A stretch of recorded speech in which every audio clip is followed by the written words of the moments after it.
All righty, folks, and we are live. Welcome to those of you in the webinar, and welcome to those of you joining us on Facebook. I'm Rob Smith. I'm the director for the Center for Urban Research, Teaching, and Outreach at Marquette University, and I am joined with my good partner, Adam Carr. You want to say hello, Adam? Hey, everybody. I'm Adam Carr, and Rob and I, after teaming up to do a series of digital presentations on the open housing marches, have continued that on different topics. We spent June exploring Latinx history in Milwaukee, specifically the story of the Chapman Hall takeover from different angles. And we are excited and hungry this month to have conversations where the entry point is food, but then kind of get into multiple directions. And I will say, I could not be more thrilled to be talking about one of my favorite places in the world with some of my favorite. Yeah, well, and what gets us into this conversation, folks, obviously we want to continue to build digital modules for our teachers and our students because of the world we're in. That was sort of the impetus for us to do some weekly discussions around local history. For this month in particular, though, we're missing our festivals. We're missing the summers that Milwaukee is known to have, where we have celebrations almost every week. And so to get us started, particularly for the attendees, we have a lot of folks who we know these names. Welcome to everybody. We appreciate you coming on a regular basis. Let's get started, though, with the folks in the attendees, the folks on Facebook. Tell us a little bit, drop in the chat, the festivals that you're missing the most right now. And we're gonna get our panelists introduced and whatnot as Adam takes the quarterback role. But for the folks who are joining us, start giving us some information about which of the festivals are you missing in this particular moment. I think to start with, I am just missing the overall flavor of a summer that would include at any given moment an awesome cultural festival, regular bands and what are those things in the blanks in the park, whatever park you can come up with, music in the park, jazz in the park, kicking it in the park. I'm just missing the whole vibe of the summer. So to get our participants and attendees and folks on Facebook involved, drop in the chat those things that you're missing in terms of festivals. Adam, why don't you start talking about who our awesome guests are real quick? Actually, I'm not going to do that at all. You're not? Arijit, CK, and Cindy and Jorge Lopez are phenomenal. Why don't you guys offer a quick introduction of yourselves? So tell us a little bit about who you are. And let's start. I'm Jorge Lopez, my wife Cindy. We run Lopez Bakery and Restaurant on Mitchell Street. We're a family business. My parents started it back in 1973 after immigrating from Mexico. My dad literally came to this country with $20 in his pocket. Hey, Jorge, we're going to get more into that. So save some of that for the next section. Okay. We operate Lopez Bakery here on the south side. Excellent. And excuse me, I might have to go in and out. I totally understand. Cool. Well, hi, everyone. Yeah. My name is CK Ledesma. I am a community artist and cultural connector. Oh, wait. You're on. Can you hear me? Oh. Yep. And I organize a thing called Cosecha Creative Space that was birthed in 2017 through an artist residency. And my connection to Mitchell Street is that I was resident in 2018 in the Mitchell Street Library. So that's me. Hi, friends. Good to see everyone. Last but not least, Mr. Arijit Sen.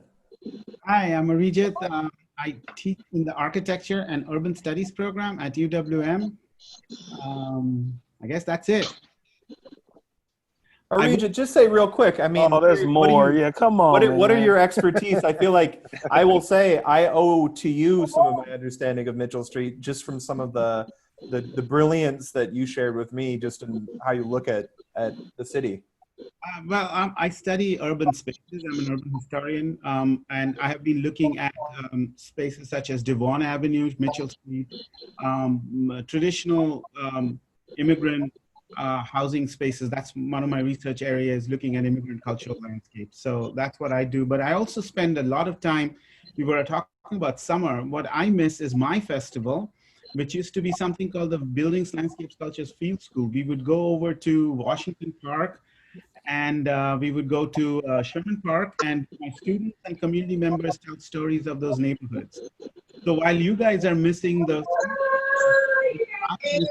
American food and Trickleby's food and Hmong Cultural Association's grandma's cooking, all that good stuff that we used to eat every day, really missing that. For sure. CK or Jorge, do you want to share a festival that you're particularly missing this summer? Well, for me, I kind of miss the church festivals. You know, that's always been part of communities and neighborhoods. You know, each one brings their own different little flair and, you know, flavor. And those were always fun to go to, you know, support the local community. Yeah, I'm really missing the River West 24. I'm not sure if that's a festival, but it's more like a community event where people come together and we're all on our bikes outdoors for a full weekend. The weather has been kind of weird, but yeah, the River West 24, just being in River West with the community, with a bunch of people. Yeah, absolutely. You know, the people's holidays, I miss it a lot. You know, Adam, we're getting some folks giving us some ideas in the chat. Street Fest, Pride Fest, Indian Summer, Bastille Days would have been this week. Yeah, this is we're certainly missing that, and we thank you all for sharing those. What I will quickly offer as a thing that I miss, and this is foreshadowing for later, is the Sun Fair. And I'm not going to go into deep detail about, because I'll be talking about it more later, but I think for me, the Sun Fair on Mitchell Street kind of marked the beginning of summer for me. It was usually kind of the first festival, and it was one that's very unique. And I'll get much more into that in one of the subsequent sections. So let's, Keisha, can we move to our next slide? This is going to be the structure of our presentation. We're going to look at some definitions really quickly. Then food and culture through oral history. We're going to talk a little bit about the story of the Lopez Bakery and their family. Then we're going to open that into a conversation about place and power, and then open it up for Q&A if you're out there either on Facebook or within the Zoom. Feel free to make a comment or ask a question at any point. It doesn't need to just wait till the end. So yeah, we keep this interactive, folks. We make sure to try to bring everybody into the conversation as we have our special guests help drive our discussion. But yeah, jump on in and let's make sure to make this as engaging and interactive as we can on a Wednesday afternoon. You know, as soon as we started thinking about having conversations about food in Milwaukee, the next thing that we identified is we also want to talk about place, communities, and neighborhoods. And then that made us think about all the different power dynamics, all the different politics that are involved. So we introduced these definitions, not that we're going to read through all of them, but just to understand that oftentimes the stories of food are connected not just to what we eat, but culture and power and migration, and sometimes things like gentrification. So these are all just some definitions we wanted to offer here at the beginning. And I think in a lot of ways, Mitchell Street is a remarkable mosaic. We're going to talk more about Mitchell Street, but yeah, these are just, we wanted to put these up just to set the tone. Yeah, these are obviously ideas, realities that are dynamic and in action and in process all the time, you know. And so as much as we want to make sure to offer some education on this, we also want to complicate these and bring these into a very real and interactive set of discourses that we know we live and breathe every single day. So Keisha, let's go to the next slide. All right, so the first thing we wanted to do here is I'm going to take over. These are some of the questions we're going to discuss. Because we have Jorge with us, we also, Arijit and CK, feel free to contribute to this as we move forward. This is one of the images we had on the event for the Facebook, and it isn't a stock image. This is something that's found in Lopez Bakery. It's the chips being anointed before they go out into the world. But what I did a little bit is, Jorge, I went through your Facebook and pulled a ton of photos. One of my very favorite things to do in the world actually is bring people into your bakery and then have you, this is a picture of it happening on a school field trip I did with Sonia Thompson, is have you give a tour of the bakery case. There's each piece in the, so a tour is not complete absolutely without the ability to taste some. And you were so gracious during this visit, you brought us back into the kitchen and gave us some math lessons with boxes of butter. So everything else that goes into what happens. But Adam, you took me on. You had that. You gave me that very same experience. I didn't get the bakery lesson though. Oh man. Sometimes you got to bring 30 kids with you. Oh, okay. We'll do. So just here are some images just to make everyone hungry out there. I was compiling these late last night, and I was getting super hungry just looking at these images.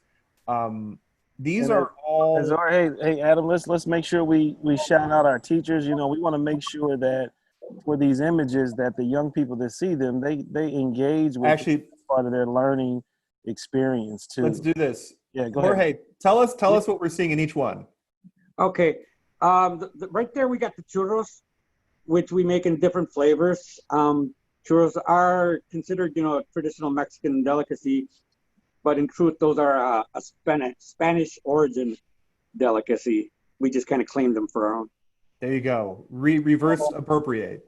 What do we got here? We have one of our many varieties of fruit-filled empanadas. Empanadas traditionally are considered savory with some kind of meat filling. We make them sweet with either like a strawberry, which is what's pictured. We also do pineapple, cream cheese, pumpkin, apple. So whatever flavor we can, get that's fresh, and we'll use. For sure. What do we got Some here? of our many cookies that we do. Right there we have some Mexican wedding cakes, which is probably one of our most popular items that we have. Plus we make other cookies, cinnamon cookies, chocolate chip, variety. Those are traditional pan dulce, Mexican pan dulce. The top ones are the conchas, which are found throughout Mexico.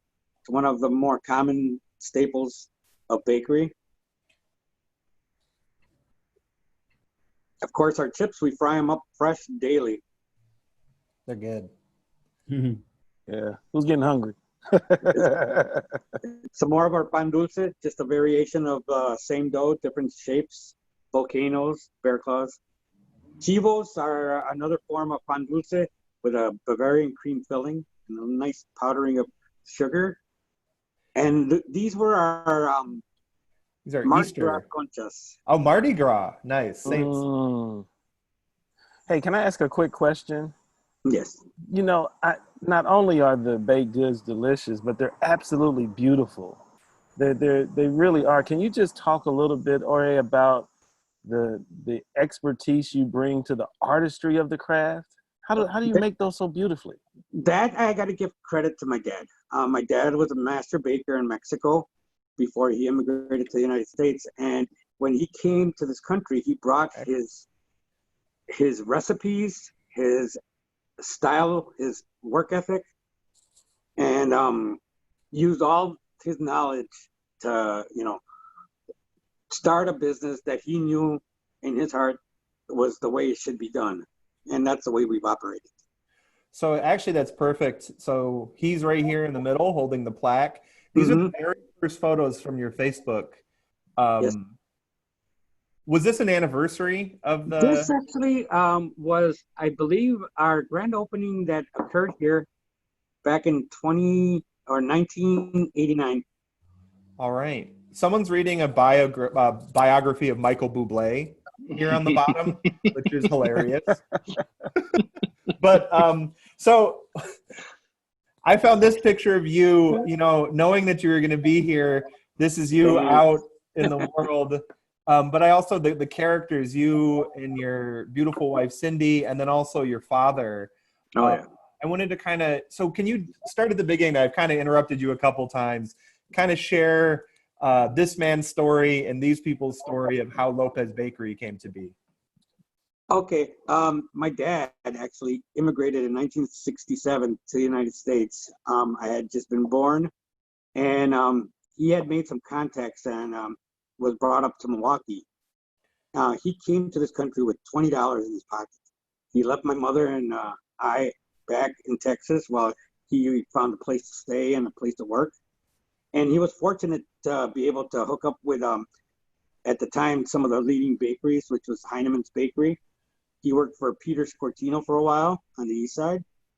And he's known a number of the bakers, main bakers in the city. But he took all his knowledge, he saved his money, and he was able to get enough money to start a little shop, which was on Fifth Street and like Bruce, between Pierce and Bruce on the south side. And it was inside a grocery store named Casa Martinez. Ruben Martinez was the owner. And he rented a little space in the back, and that's where my dad got his first start as a baker here in Milwaukee. And with that success, he was able to save up money and eventually buy his first location, which was a small little grocery store on the south side on 3rd between Orchard and Lapham. The store is still there, and it's being run as a convenience store. But when he took it over, he built a bakery, brand new. And the neighbors would love it because at 5, 4 in the morning, all you could smell throughout the neighborhood was the bakery just coming out of the ovens, and it would just permeate throughout the neighborhood. And with that success, he was able to move on and open up his first real store, which was on National Avenue. That was to become the first Lopez Bakery in his number of businesses that he's run. So, and over the years, he opened a number of other stores. Was it, from my understanding, was it like the first Mexican bakery in Milwaukee? It is. It was. My dad brought something to the city that the city hadn't really seen before. His style is, made from scratch, made, handmade, everything, crafted by hand. That was the way he wanted to, the kind of product that he wanted to introduce to the city. And over the years, actually, a lot of the bakers that work here now at one point worked with us. So that some of the knowledge that they gained is actually, part of our system. For sure. So this is one real quick thing. If you go into Lopez Bakery on Mitchell Street, part of the story that Jorge just mentioned is illustrated in a mural, a beautiful mural right above the counter. And also too, it's kind of demonstrates some layering. So can you tell us a little bit about that, Jorge? The mural itself is like a representation of our history here in the city. On one end, we have our National Avenue store. On the other end, you have our store, which we had on 16th and Lincoln. In the middle, Okay, you have that right there, right? Is that one? That's the National Avenue store. Okay. That was on 624 West National. And that's this one? That's the one. Yep. Yeah. That's an old picture. Wow. Anyways, the mural represents a little bit of the south side. You have the Allen Bradley Clock Tower. You have St. Stanislaus. Then you have on the one end, which you can't really picture on the picture, but there's like a wheat field where the process actually begins out in the fields with the flour and the wheat. And then it just kind of transitions into our family and, some of the bakers and workers that we've had throughout the years. So, and also from my understanding, this was a We Energies office when you guys moved in, and they had already painted the mural, and you just painted your family's, the mural of the landmarks, and you painted your family's history on top. Yes. Yeah. It was there. It was a shame to kind of tear it down. So we the artist that painted it ultimately, worked around it and made it into his own. For sure. So, hey, we've got a question from Virginia. What's going on, Virginia? Welcome back. Who painted the mural? His name is Juan Flores. He's a local artist. He's done work around the city and some other businesses. He splits his time between here in Milwaukee and in Miami. He's actually done work for Disney at the Pandora in the Animal Kingdom. He did a lot of the work, in their exhibits that they have there. So he's been a pretty busy guy. So I wanted to share because, something your father, and when I first met your father, we were talking about how he kind of cut his teeth in immigrant bakeries, but Italian immigrants. He was saying he got to know guys in the kitchen and that were of all backgrounds in Milwaukee. So it's kind of the fact that the Irish St. Patrick's Day parade, I know, is something you guys are connected to. Well, the Mexicans actually with the Irish, we have a special affinity with the Irish. We've always respected and enjoyed the culture of the Irish. And back during the time of the Cinco de Mayo and all the warring that was going on, Ireland actually assisted Mexico in defending itself. So Mexicans like to celebrate the Irish. There you go. So also here's sort of these are from Dia de Muertos. Dia de los Muertos are cookies. We make hundreds of those, hundreds and hundreds and hundreds of those every year. And this is your front display. Yes, it's what it's called an ofrenda. It's an altar that celebrates the Dia de los Muertos, and it's got all kinds of relics, pictures, mementos, things that were, that will bring back memories of a deceased one, a loved one. I see there's a bottle of tequila there, I think. Dia de los Muertos is the day that we celebrate our anniversary. That's our anniversary day. We kind of traced it back, and we know my parents opened in 1973, and it was around the fall. So we kind of narrowed it down to November 2nd. So that's our official date that we use. Oh, wonderful. So here are just some other images. Speaking of 1973, of you guys, I know a big part of your business model has become doing markets, right? Like you guys obviously have your restaurant, but you're out in the world.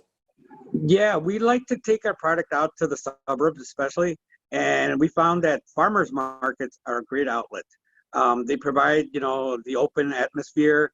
It's a low overhead operation, and it allows us to take our product out to the suburbs, out to the people who a lot of times maybe have lived in the city at one time and moved out. So they'll reconnect with us, and they'll have memories of when they used to go to our store on National or here on Mitchell or on Lincoln. And they always have the same thing to say. Goes, oh my God, I haven't seen you guys in a long time. And then everybody they'll buy a bunch of stuff, and then we have a customer again. So it works. Speaking of migration, I mean, there have been an influx. The first influx of Mexican families coming to Milwaukee was 100 years ago. So there are absolutely people from all over the Spanish-speaking world who have started to suburbanize, much like the Eastern and Central European people from the South side before them. Right. Mm-hmm. Another shot of your incredible case. This is actually right behind you right now. This is that's the mural right to my immediate behind right here. So this is Luna, an incredible Latina artist collective who collaborated with you guys to create that mural. And these are actually some more recent images of. Yeah. This was during the COVID shutdown. We were providing, packaged meals for frontline workers, nurses, doctors, and they would be delivered and distributed throughout, the different hospital or doctor networks that were around. These are some really badass ladies. Very much. And I know that you guys have been working through the pandemic, but it's been kind of a blessing to bring your staff back on to work on some of these projects. Well, when the shutdown occurred, our biggest concern was for our employees. Me and Cindy have our business, and we can do it ourselves. But our employees, sometimes that's all they have, and it's a difficult situation to be in.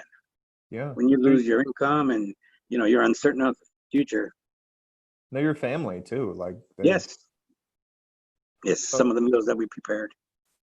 And then you guys are now back out at some of the markets as well, right?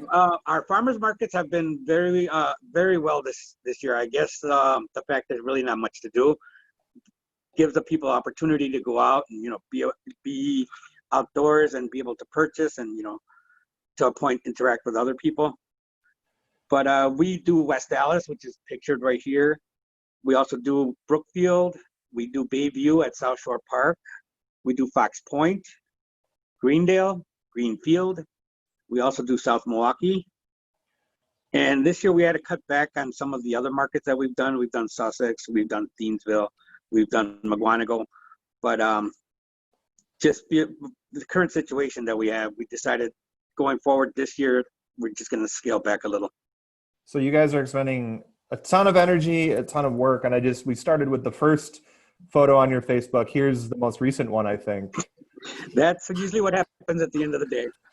That's great.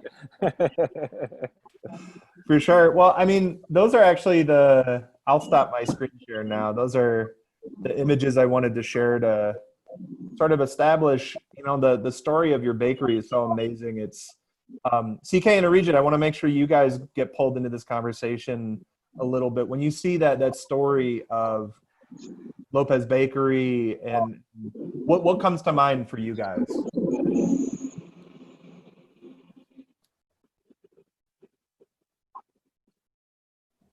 It's 12 o'clock. Yeah. Food, that's what comes to mind first. And then, of course, then I look at the tremendous contribution immigrants have made to this country. And not just in contributions in terms of food and enhancing our culinary repertoire, but also to our economy, to our history, to our culture.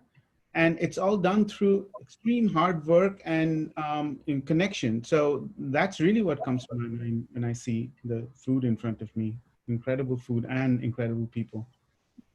Yeah, I echo that, and also think of migration, right? I think the story had a lot to do with moving from Mexico, and you mentioned also Texas, and then coming to Milwaukee, and sort of like the experiences that I have had in Mitchell Street is a lot of, delicious food and history, but also from places that are not necessarily in the U.S., and also takes me back to like my own history of going migrating from a different place and bringing all that food and culture into Mitchell Street. And it's also making me really hungry. Yeah. And even, I actually didn't know this until looking at your Facebook more closely. The city that your father came from was San Luis Potosí, which that's actually literally like the only city I've been to in Mexico. And maybe it's just it's in the Central Highlands of Mexico. It almost feels like it's from the Milwaukee, Wisconsin of Mexico. Like San Luis Potosí it's not like the biggest, fanciest city. It's kind of an old city. There's a lot of labor happening there. But I think like the fact that your father brought his recipes, his wherewithal, his baking tradition from a Milwaukee-like city in Mexico up to the most Milwaukee-like city of Milwaukee, something like. I think that's part of the reason that he was drawn here. I mean, something, similarity, at least with the culture and the lifestyle. So. For sure. Yeah, Jorge, how is there an explanation why Milwaukee, right? Like I think about the why my family came here. I've asked that before, and it was part of it was because of Chicago. Chicago is and always has been, a central hub, for immigrants. Mm-hmm. So Milwaukee was just a little bit north, and not as big as Chicago. So this is where he ended up. Otherwise, we would have been living in Chicago, which I don't think would have been that good. For sure. I mean, there's a piece of me too that thinks about, you mentioned when he opened his first bakery, it announces itself with the aroma, obviously, but in an interesting way, it's sort of, to CK, you're kind of talking about this a little bit. It gave a front door to the growing Mexican community in Milwaukee, where people weren't just seeing people on the street or hearing about them, but there was an actual product that you could go and get from within and outside of the community. And I think in a lot of ways, like that opens up the sense of possibility of what can happen with the community once people start creating commerce out of their culture. Well, it also gets us into the very rich cultural exchanges and cultural imprints that then begin to reshape and redefine a city.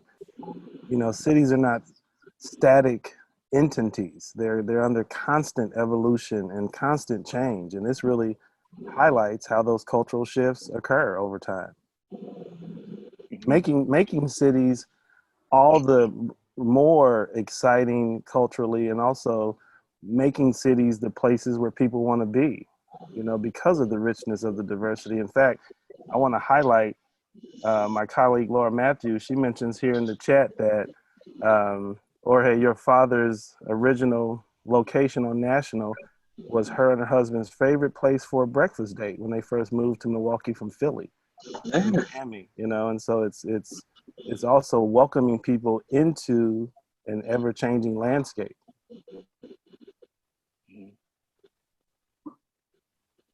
So this is a good question. Virginia just asked.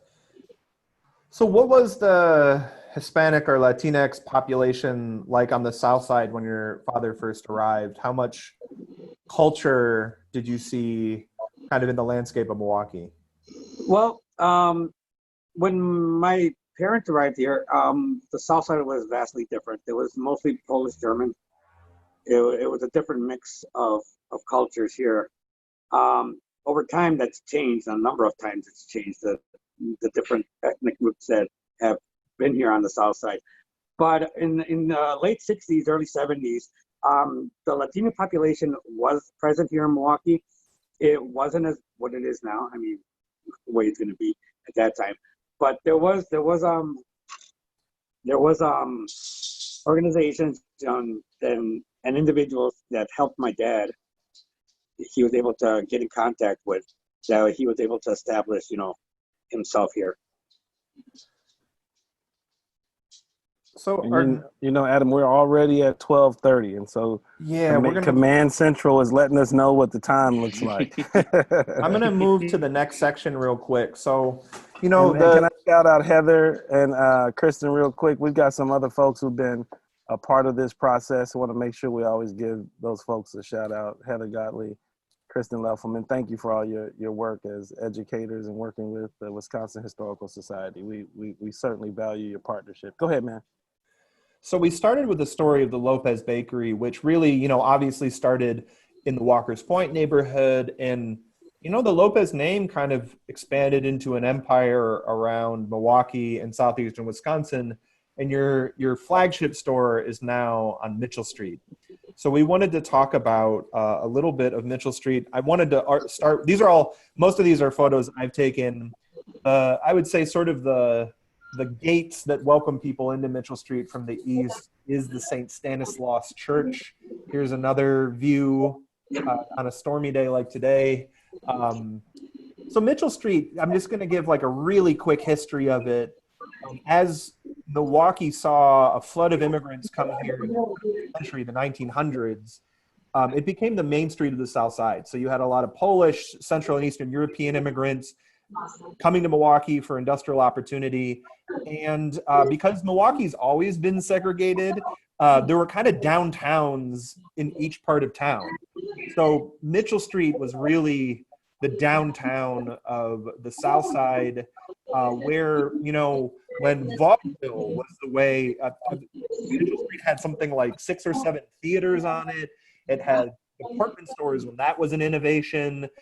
It also had your bakeries, it had your, you know, you go to your cobbler, there's a funeral home, and anything you'd need prior to the advent of a supermarket was on Mitchell Street. I think a really deep part of the Mitchell Street story is we found a story written in the 60s, a newspaper article about how Mitchell Street was in decline. Everyone always remembers Mitchell Street, the Mitchell Street they grew up with, as the real Mitchell Street, and what's there now is not quite that Mitchell Street. And Mitchell Street kind of created an identity for itself as the bridal district. It's had a lot of different identities over the years. I want to just bring you into St. Stan's real quick. They still do Latin Mass at St. Stan's. So there's some really deep traditions there, but there's also, here's St. Anthony's, which used to be the German church, which today does more mass in Spanish than anything else. This is after a mass lets out. All the paleteros selling paletas knew exactly where to go where kids were hot and hungry and parents at least had a few dollars to spend.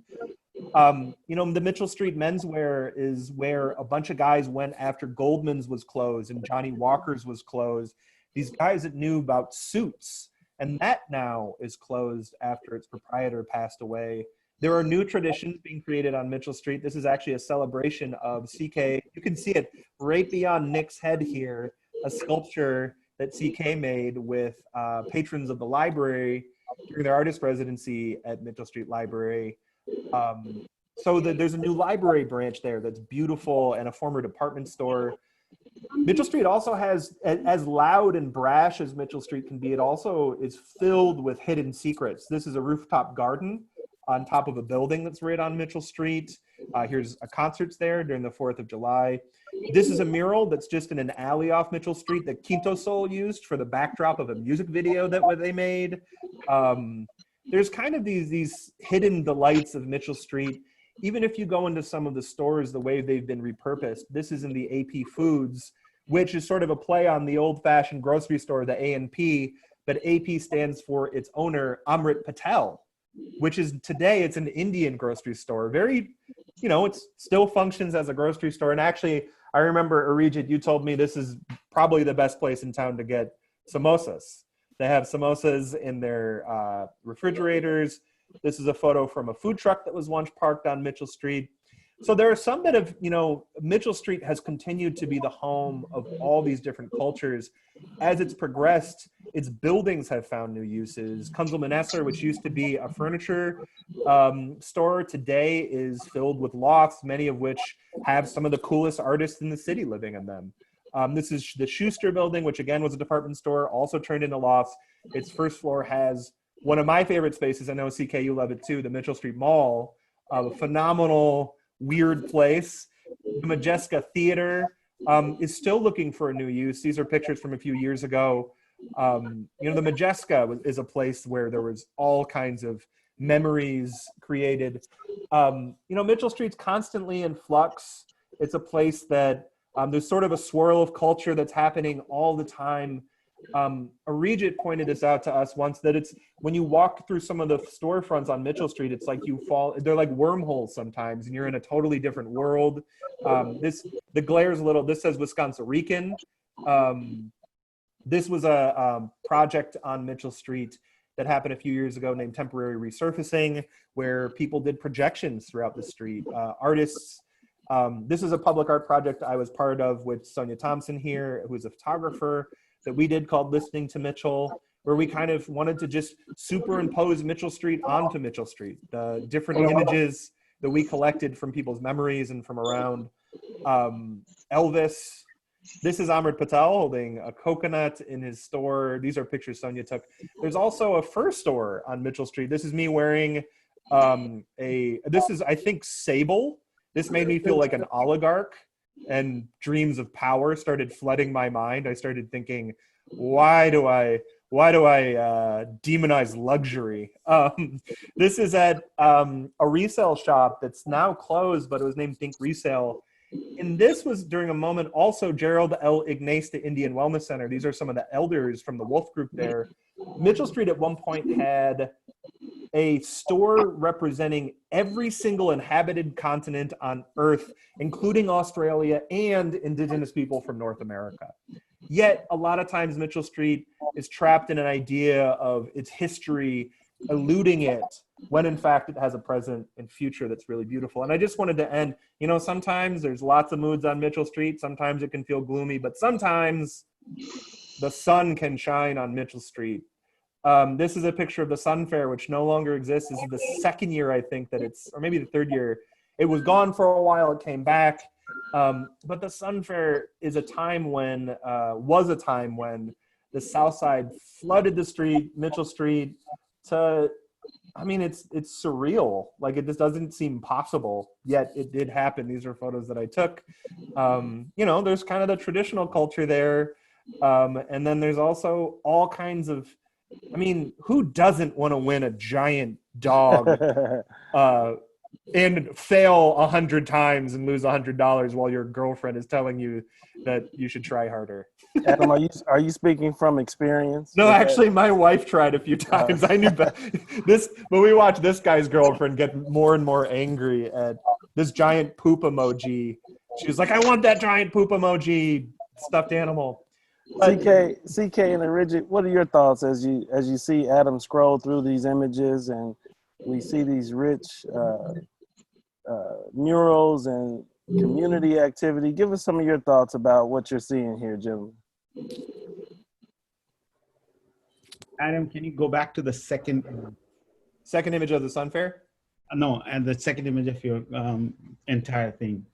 Oh, I will, but this is going to look ugly for a second. Of Lopez Bakery?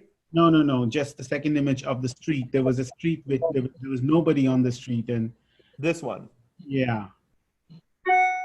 So when you're showing me all these pictures, this is what I think of a city. A city is a complex dance. It's a dance between building, time, landscape, and in this case, there aren't any people, but you know there are people on the street, right? So I feel like when I go into Mitchell Street and I go along the street, the first thing that I'm looking at is towards the end. Wait, Arijit, sorry, can you repeat the last couple sentences? You got cut off there. No, I said like prospect is what this image is. You get to see certain views, vistas, right? If you go to the end of it and you're looking towards the Jones Island, you are standing in a point where Native Americans have stood looking at prospect of Milwaukee. I mean, we have erased a lot of their history. There are Native Americans around, but their history has been kind of systematically been built upon.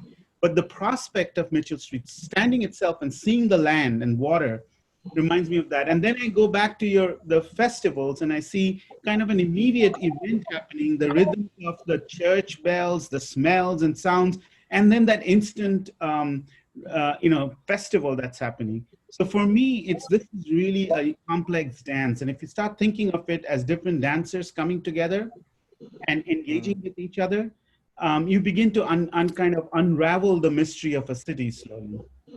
Absolutely. TK. So I just a year in the Mitchell Street Library, which is a brand new library, and doing a lot of programming there that was food-based. I liked what you said, Adam, that Arijit had mentioned, that walking through Mitchell Street, it's like a loophole or something. You get sucked into a new world. These pictures seem to make me nostalgic for being outside, sharing, and for being also makes me wonder what Mitchell Street is going to be post this COVID moment that we're in. What is going to be, because clearly Mitchell Street has gone through so many transitions and through so many phases throughout history, and it makes me both excited for the future, because I think the people that are on Mitchell Street are very resilient, right? Because it's been built out of people leaving their homes. Immigrations are just born from a place of resiliency. So I'm excited to see what is going to come next for Mitchell Street, but also cautious, right, that a lot of the people that are on Mitchell Street might get displaced because of what's happening. So I'm just cautious, but also excited and optimistic of what the future of Mitchell Street holds. Okay, can you elaborate a little bit more on that when you talk about displacement and your concerns about that? Sorry? I said, can you elaborate a little bit more about your concerns around displacement? What do you see happening?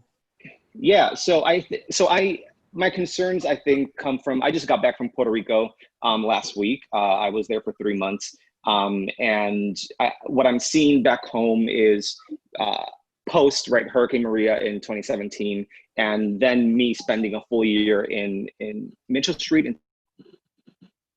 2018 and happening. I see a lot of people sort of leaving their land, it being purchased by outsiders, by people who have other bigger interests.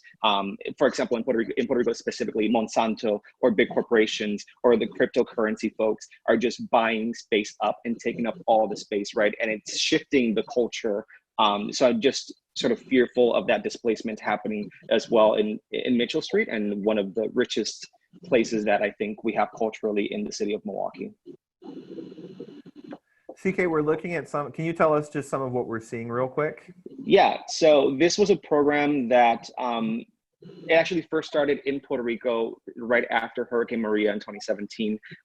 Myself and a couple of friends created a pop-up food restaurant called the Iron Board Cafe, where we went to places that were incommunicado and brought food to just hang out and chat with people and see what the needs were, and to hopefully connect the folks with certain needs that they might have. So it was called the Iron Board Cafe because an iron board was the only thing that fit into our vehicle, and we used it as a table to drive around Puerto Rico.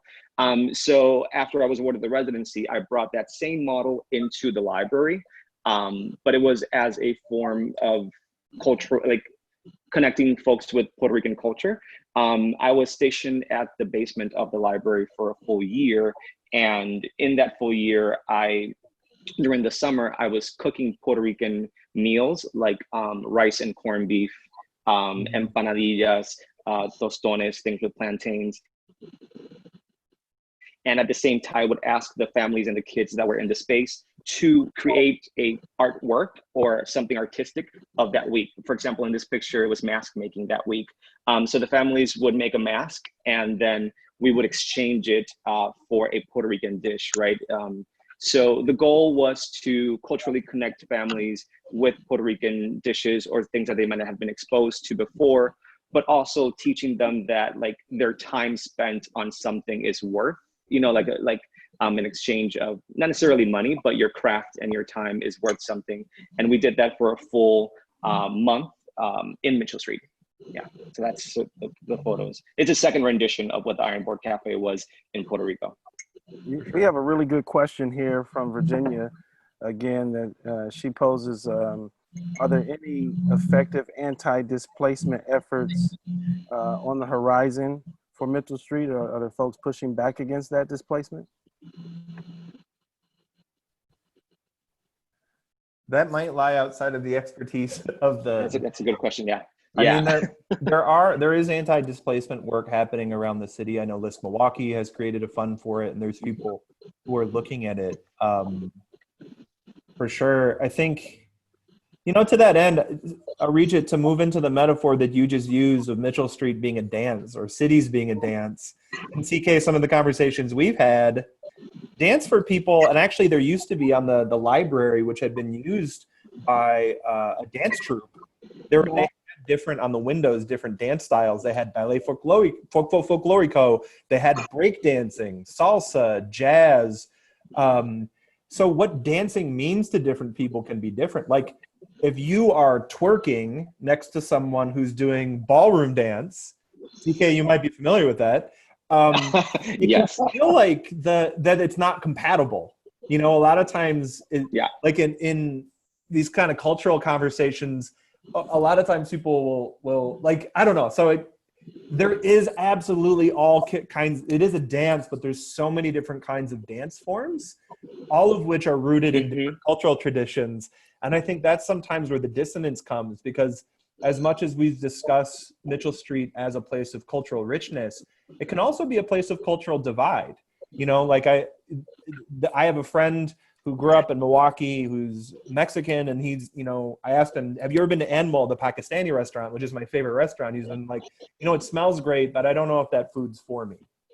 And there's that kind of attitude, and it's totally understandable. It's that there's that kind of, you know, those boundaries are in place. So can you guys, before we move to Q&A, can you talk a little bit about sort of some of the boundaries that then exist when you have people dancing together, and some of those inherent politics that exist within that? So I'm just gonna, so, you know, when you dance is a language, right? It's like a language, except the body embodies. It's embodied, it's your body does that. There's a word that dancers use called counterpoint. And what that does is when you are next to another person, you know how to deal, even with, if your language is different, you don't just end up banging into someone. You know how to maneuver around that person. It's an embodied knowledge. But at the same time, what you have in Mitchell Street are the buildings. The buildings are dancing too, right? And that's the one which gives certain structure to the way the dances lay out. So these are all stores. Think of how you enter into the store. There's a particular rhythm, a choreography to it. The store windows tell you what you do. Then you enter, and then there's like a sound. You enter into that, and there's a particular way you move through the store. So it's not just, even though I'm dancing some kind of dance and someone else is having a different cultural experience, it's also brought together by the physical artifact that is there, which is kind of built long time ago, but it still remains. It's a marketplace. And so I feel like even though there is a diversity, I mean, I go in there and I look at all the windows. And each of those windows are, as I said, a long time ago, it's a wormhole into another culture, into another world. And they're presenting themselves to the public in the front. However, when the public walks in, no matter what, I mean, I've seen in the Indian store, Africans coming in for their food because there is a common food that they go for. Indians going into Latino places because there are food that they share in common. What you have in this kind of intricate dance between the buildings, the people, and the culture is this notion of counterpoint. This kind of, I accept you, I see who you are, and I make that space. That is positive. That's incredibly encouraging and positive for me. Cindy, let's get you into the conversation as well. As a business owner, as CK talks about change and the concerns associated with displacement, what are your thoughts as a business owner as you see where Mitchell Street is today and where it's headed? Are there thoughts you can share from your perspective? Yeah, I'm hoping for the best. Like all of us, we're all afraid with the coronavirus that's going on. I worry that, we might not be open very long, but I'm praying that we don't. There is a lot of diversity, and we don't just have, the Mexican people that come in here. We do have all different cultures that come in, and they'll say, "Oh, I've never seen this before. What's that?" And we'll go on to explain to what it is. But I'm really hoping for a change down Metro Street. I see that they're remodeling a lot of buildings, which is good. And just praying for it to get better than, it's not like how it used to be. I grew up down here. It used to be called Bridal Alley. I mean, it was all Polish people. You had your Sears, the Grand, you had Buddy Squirrel, George Webb. And it's sad that it's not like that, but that's just the way of life. Things change. Indeed. We are getting word from Command Central that we're going to start moving to Q&A pretty soon. All of our attendees, you're going to be promoted to panelists so that we can get into a bit of a conversation collectively. Keisha's going to take care of that for us. And so as we start to get into Q&A, we want to invite our attendees into the conversation. And so feel free to jump in, and we'll follow Zoom protocols and make sure we acknowledge folks who are looking to participate, but certainly unmute yourselves and pose some questions to the panelists. Adam, you want to start, get us into Q&A with some summary kinds of questions and thoughts? Yeah, I have a kind of a specific question for you, Arijit, and or Jorge, and CK if you want to weigh in too, because you have a presence on Mitchell Street as well. Mitchell Street has a lot of historically designated buildings. I mean, it's a historically designated main street, which basically means that a lot of the buildings are sort of come up to a standard of where their blueprints originally were and what the plans for the buildings originally were. Sometimes that makes it really, really expensive for building owners to take care of their own properties. So, you need to have very specific kinds of contractors. So if you have enough money to do renovation, if you don't have a ton of money, your building sometimes can just kind of fall into deterioration because you don't have enough money to keep up the historical, even though there are tax credits, the historical integrity, whatever. Can you talk? And that's always been something that's been sort of on my mind of like, is it a cage, the historic designation that prevents the street from developing, or is it something that reinforces a character that's really important to its identity. I don't know. I'm of two minds about it. And we might need to pick on Kristen from the Wisconsin Historical Society. She may have some thoughts about that as well. Not to put you on the spot, Kristen.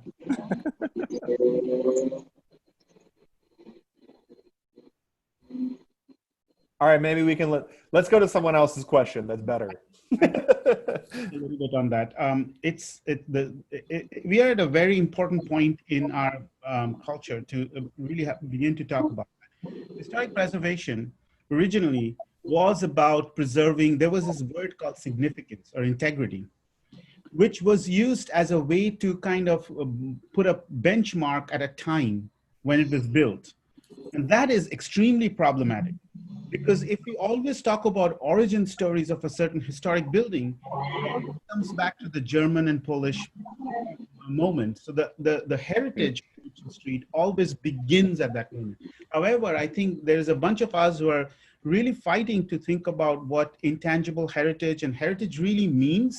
So for instance, if you look at some of the stores, let's say AP Foods, it is not historically significant in the sense that it was built by a German person at a certain time in the century. But what it does is it brings in a certain different immigrant culture into a German-built building, which then creates this kind of hybrid condition. And for that, I would say that's a historically significant moment of space. The problem here is there is a lot of money for historic preservation. I think what we have to really, and this is a community issue, we have to fight against the notion of historic preservation and the significance we're talking about stops at a certain point in history, which always turns out to be Anglo-American history. So that's the issue here. It's not the preservation which the problem is. The problem is, when do you think is historic significant? What is historically significant?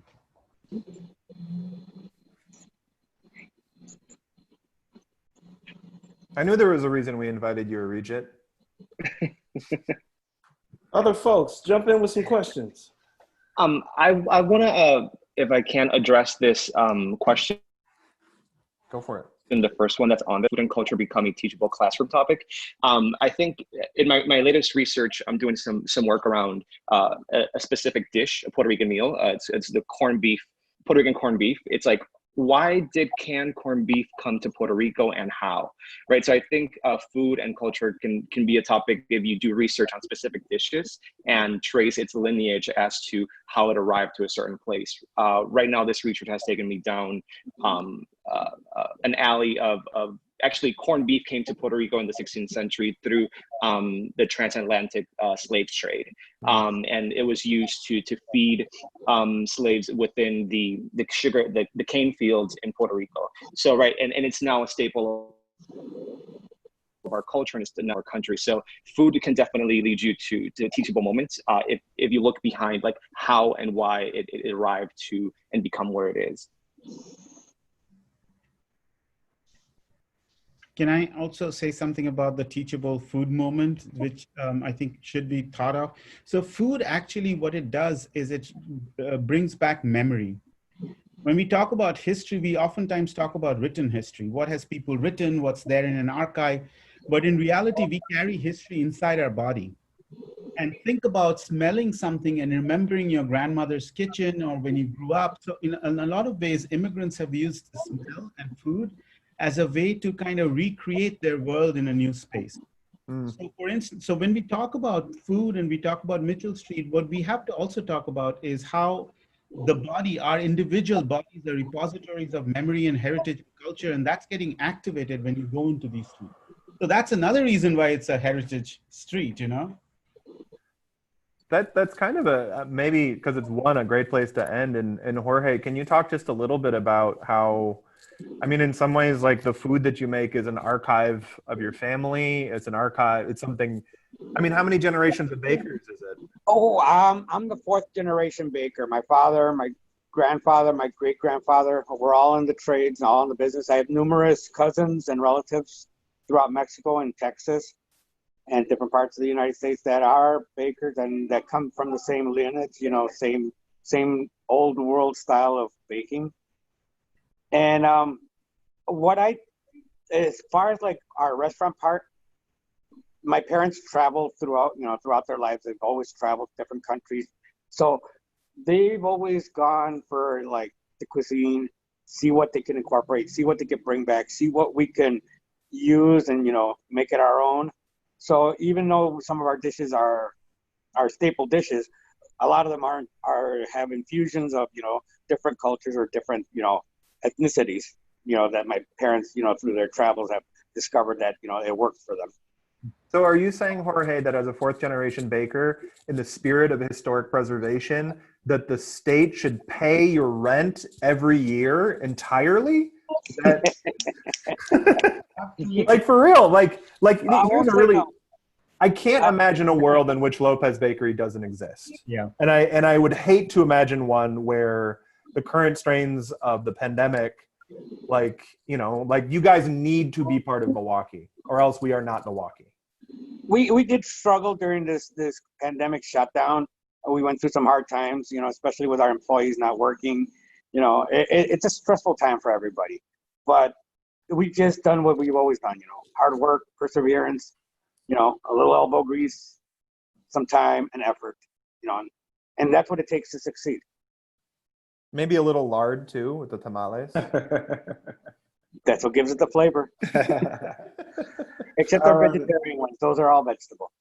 God bless you, Jorge. Absolutely. Command Central is telling us that we need to wrap up our formal portion of the discussion. We are at the 1 o'clock hour, a couple of minutes past. Virginia, I do want to encourage you to jump in and pose your question, though, which is about cultural landscapes. And I'll try to do it justice. But the fundamental question is, we're not often sharing these rich stories of shifting cultural landscapes.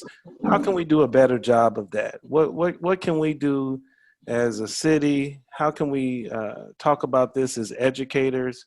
What do we need to do to help make sure to continually preserve the richness of these cultural landscapes? I could just speak to that a little bit. I think even introducing the concept more, which Arijit does talk about more than anyone, I think, in Milwaukee. But there is a whole realm of cultural landscapes nationally and around the world. And I think that we could first just maybe try to connect more to the concept and see what other people are doing. For example, there's an organization called the Cultural Landscape Foundation. So they get involved in defining what cultural landscapes are. And also there are many types, like Acoma Pueblo in New Mexico, which is the oldest continuously inhabited city in North America of the Acoma.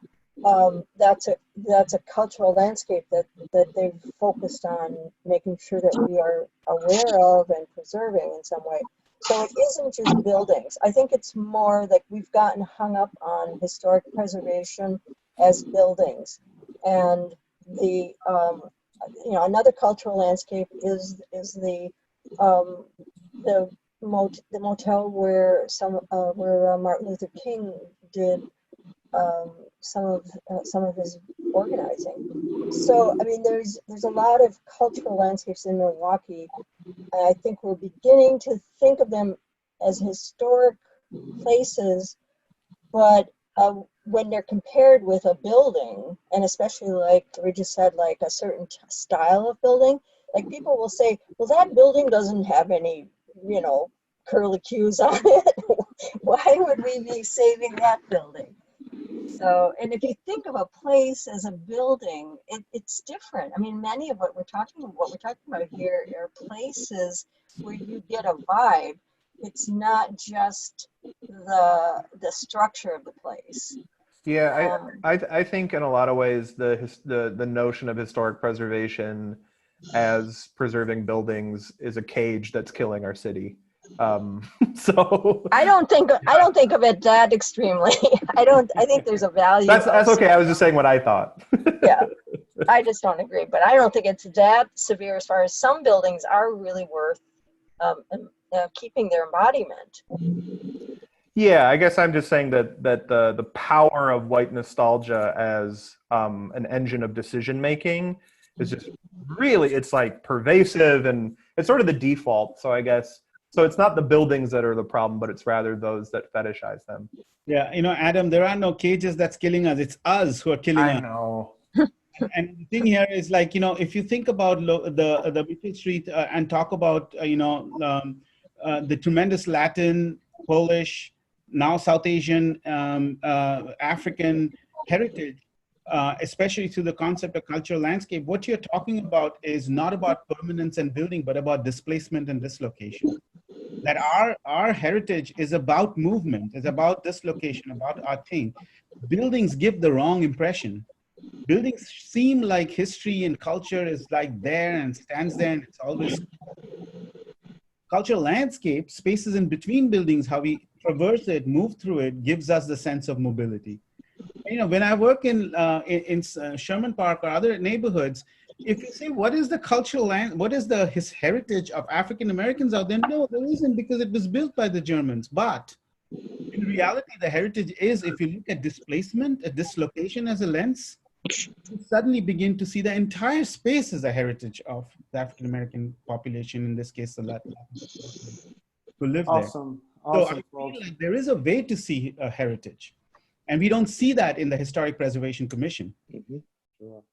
Well, we thank you for your time today, Adam. Why don't you take us out? We've got a discussion next week, and then we're going to have a table talk for educators on July 31st. You want to talk about next week a little bit, Adam? Yeah, we're going to be back next Wednesday, the Wednesday following. Next week, we're going to be discussing the Hmong cultural pathways of food in Milwaukee a little bit. And then the week after, we're still nailing it down, but the conversation we're looking to have is connected to urban agriculture and the deep lineage of urban agriculture within the African-American community, both in Milwaukee and other places. Then on the 31st, we're having a table talk for educators in the evening. Maybe last time we did it at 8 p.m. and regretted it, so it might be earlier. So look out for a new time, but we'll see. So yeah, thanks everybody for coming.